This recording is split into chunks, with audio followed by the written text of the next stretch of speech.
All right, just a little cruise, a little cruise. Anytime you see Yul Edochie, we'll probably just want to laugh small a little bit. But no worries, we're going to extract one or two lessons from this. So I'm looking at this post on Lagos lately, and I don't know if it's jokes. I don't know what they're trying to do, but they were comparing these two things together, and I thought, interesting. Maybe we can get something out of it. So they're saying more or less. So they have a picture of Yul Edochie and this is just wrong. This is all types of wrong. They have a picture of Yul Edochie and May Edochie from a long time ago, before we knew them as rock stars and superstars. And then they have a picture of Yul Edochie. Hold on one second. Then they have a picture of Yul Edochie and his new wife to be. I don't know what you want to call her, Judy Austin.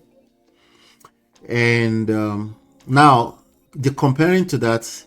They're comparing a picture of the young from 2010, young Regina Daniels from 2010 with a best friend, and then they have a best friends for life, BFF. Well, lovers. It looks like they were lovers.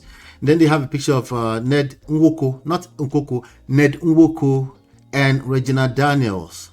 Okay. The first one says, "Don't suffer with any man."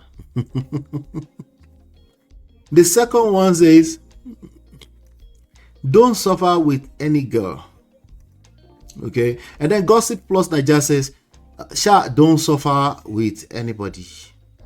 All right. So this is a struggle of topic. Okay. Struggle of topic. Somebody said, "Egushi for Egushi." Aura for aura. Somebody said aura for aura. Was it Uncle Beno yesterday on the show? I was watching this replay earlier that said aura for aura. Oh, somebody said that somewhere. It no concern me. Aura for aura here. Since Regina married this man, she never rests. Make everybody marry their class. Okay. Now, what do you guys think? Is it true that you shouldn't suffer with anybody? That's really the question that I have here.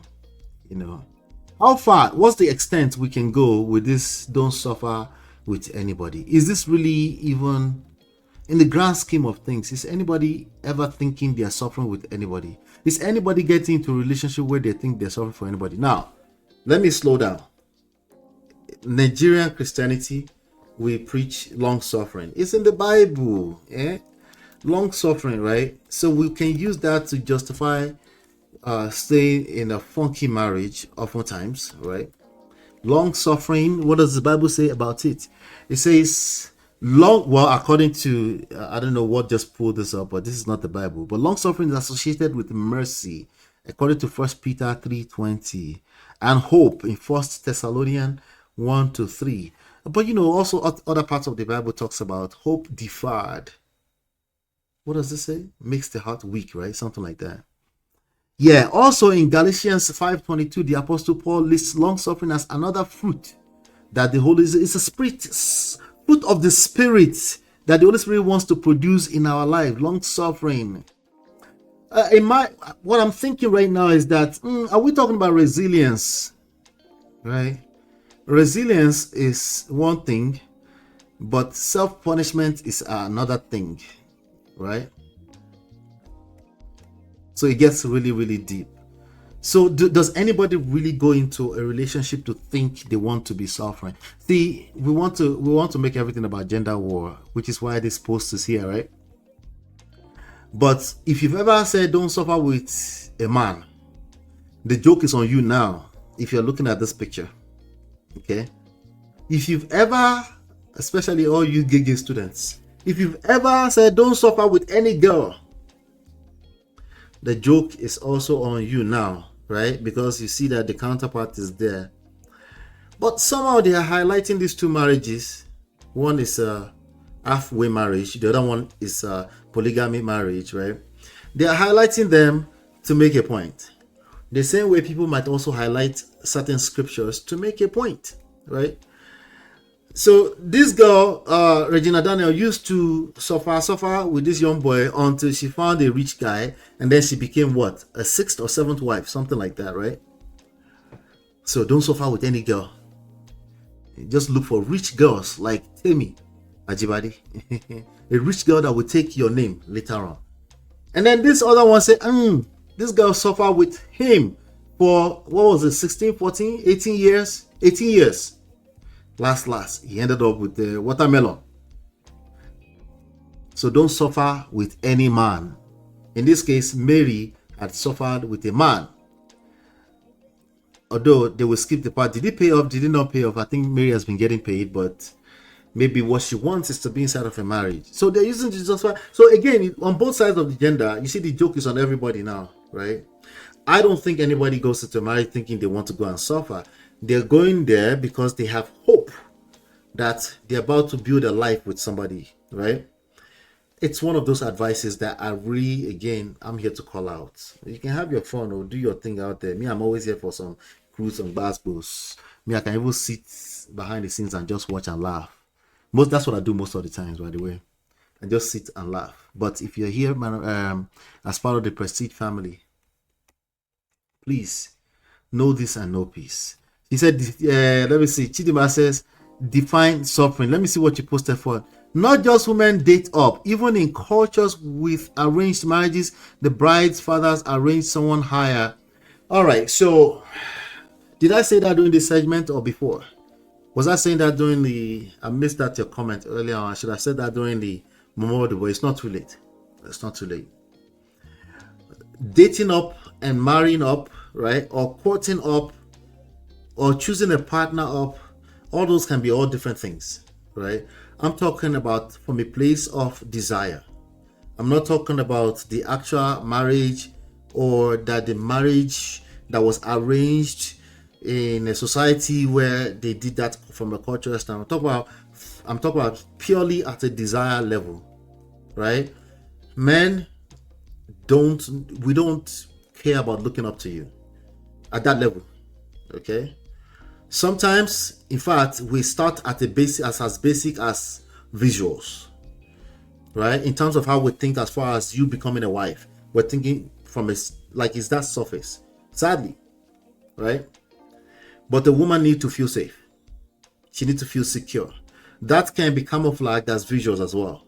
But ultimately, on a general scale, she needs to feel safe. She needs to feel secure. And her being able, she needs to feel like her offsprings, if you go primitive with this, she needs to feel like her and her offsprings will be safe.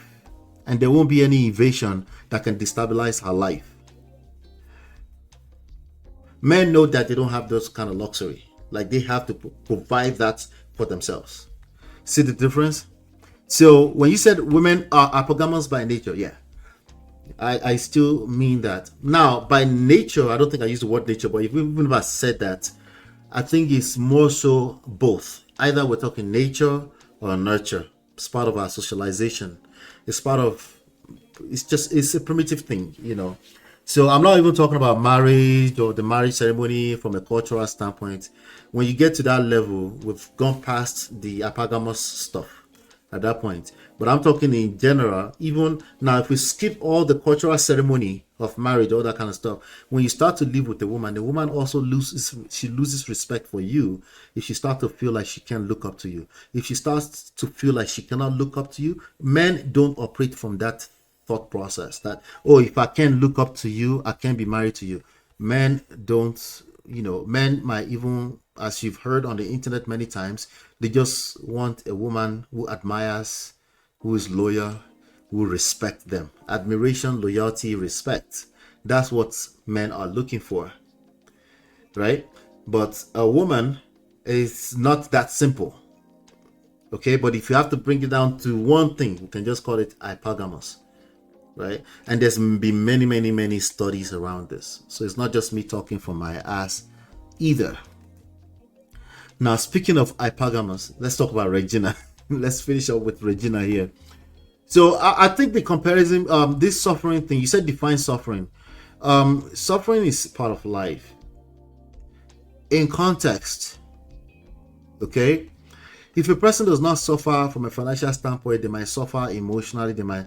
Now, it sounds like doom and gloom, right? I don't know. I don't want to be all too real, but you're going to have places in life, aspect of life where things fall short, and you have to endure for a while, right? Before things get better. If it gets better, hopefully it gets better. You know what I'm saying?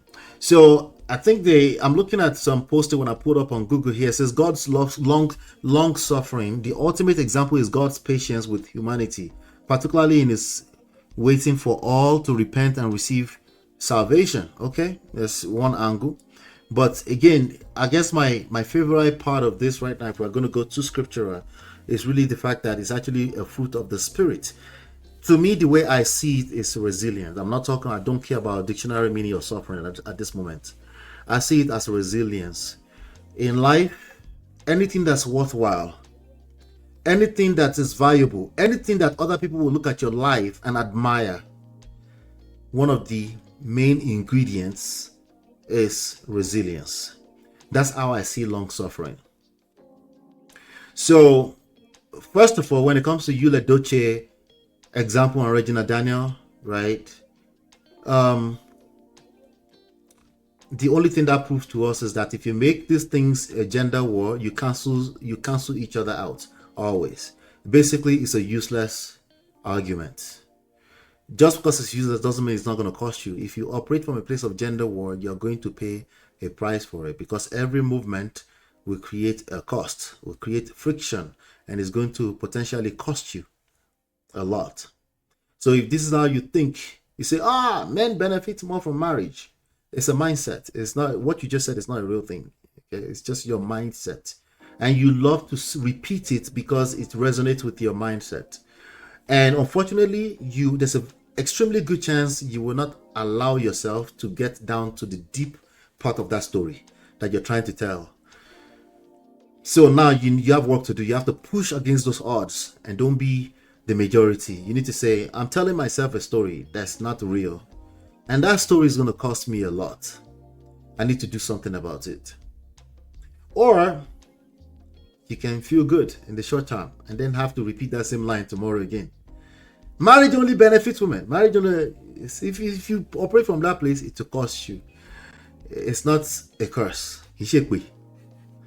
It's just, I'm just telling you what is obvious to some of us, maybe not to everybody. All right. But everything in life that's worthwhile is going to require work. That is actually a blessing, because the losers will avoid the work. The losers will look for a cookie cutter. They will look for talking points to make themselves feel better in the short term. But as you can hear it now, it is actually the fruit of the spirit. And like I said, think of it as resilience. Think of it as you're going to build muscles that will actually help you propel ahead of the losers. Think of it as how you become part of the top 3 presenters in this world. If it was easy as, I just want soft life, I just want that, everybody will be doing it, right? But obviously that's not the case. So let's be guided when it comes to that. Hello, Yinkus Pepe. Hello, Yinkus Pepe. Our Auntie Yinka. Hi, Auntie Yinka. You're like, don't call me Auntie Yinka. But Uncle Bendo said we should call you Auntie Yinka, and that's what it's going to be. All right. So, suffer. You don't have to suffer. No. That suffer thing sounds a little bit harsh. But in terms of long suffering, in terms of resilience, in terms of, just know that anybody you've ever admired, they will have to now.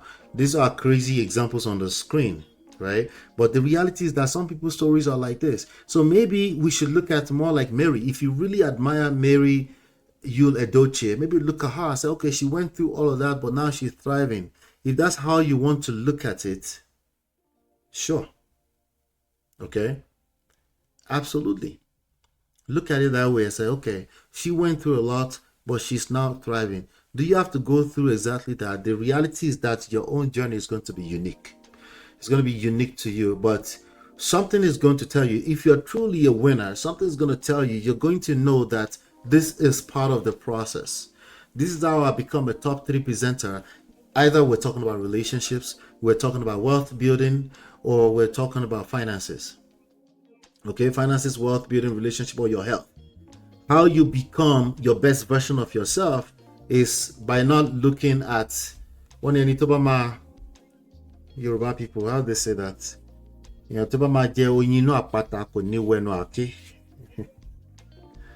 I managed to pull that out of nowhere. I pulled it out of my head somewhere. Am I correct? This is how life works. Anywhere you go.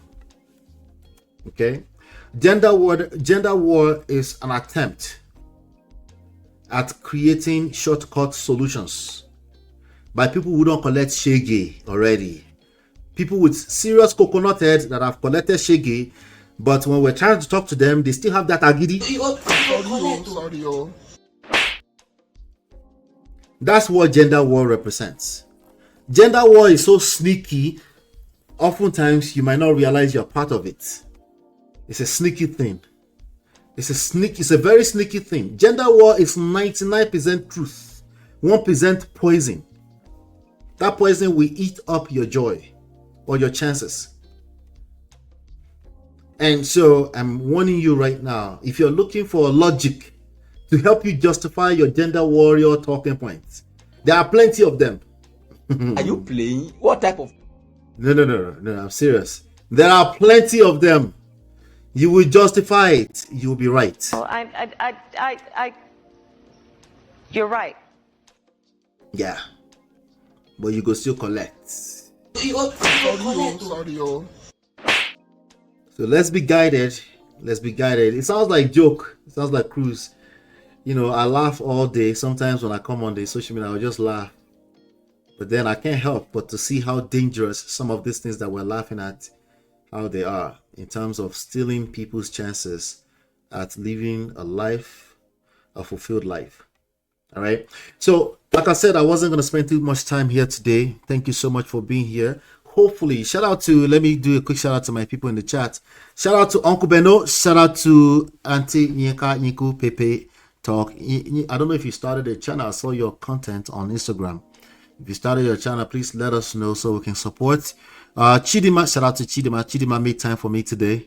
I appreciate you, Chidima. Shout out to Natu. Natu's behind the scenes. And shout out to Abby. She probably gone to bed already. And shout out to all the replay gang people. Uncle Bendo, I saw you, replay gang. Thank you for everybody who continue to support the show. The only time I have right now is late evenings because I'm moving quite a lot during the day. So it's kind of hard to do this. To do the live session, but I'll catch it as much as I can catch it, but we'll keep dropping content, so help me share. Right now we're kind of like stylishly training the algorithms as well for late night, so help us with that. All right, hopefully you've been enlightened and educated. We'll see you on the next one. Take care. God bless. Peace. It's your love that I've been missing. I miss all your hugs, your touching and kissing. Me love on the floor, the couch in the kitchen. One love enough, we done